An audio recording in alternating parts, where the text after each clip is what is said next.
औज़ुबिल्लाहिमिनश्शैतानिर्रजीम बिस्मिल्लाहिर्रहमानिर्रहीम। अस्सलामुअलैकुम वरहमतुल्लाहि वबरकातुहू। नाज़रीन, आप कैसे हैं? उम्मीद करता हूँ आप सब बफ़ज़्ल-ही ताला खैरियत से होंगे। शम्अ रिसालत सल्लल्लाहु अलैहि वालैहि वसल्लम के परवानों, एक बार मोहब्बत व शौक़ से प्यारे आका नूर मुजस्सम सल्लल्लाहु अलैहि वालैहि वसल्लम की ज़ाते पाक पर दुरूद पाक पढ़ लें। अस्सलातु वस्सलामु अलैका या सय्यदी या रसूल अल्लाह व अला आलिका व सहाबिका या सय्यदी या जद्दिल हसन वल हुसैन।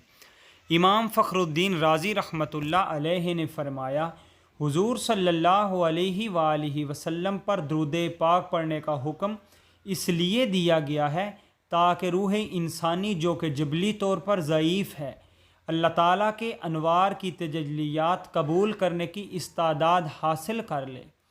जिस तरह आफ़ताब की किरणें रोशनदान से अंदर झांकती हैं तो इससे मकान के दरो दीवार रोशन नहीं होते, लेकिन अगर उस मकान के अंदर पानी का तश्त या आईना रख दिया जाए और आफ़ताब की किरणें उस पर पड़ें तो उसके अक्स से मकान की छत और दरो दीवार चमक उठते हैं।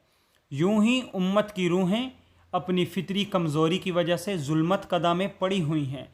वो नबी अकरम सल्लल्लाहु अलैहि वालैहि वसल्लम के रूह अनवर से, जो कि सूरज से भी रोशन तर है, उसकी नूरानी किरणों से रोशनी हासिल करके अपने बातन को चमका लेती हैं, और ये इस्तिफ़ादा सिर्फ़ दुरूद पाक से होता है। सामाईन व नाज़रीन, आप भी कसरत से प्यारे आका सल्लल्लाहु अलैहि वालैहि वसल्लम की ज़ाते पाक पर दुरूद पाक पढ़ा करें।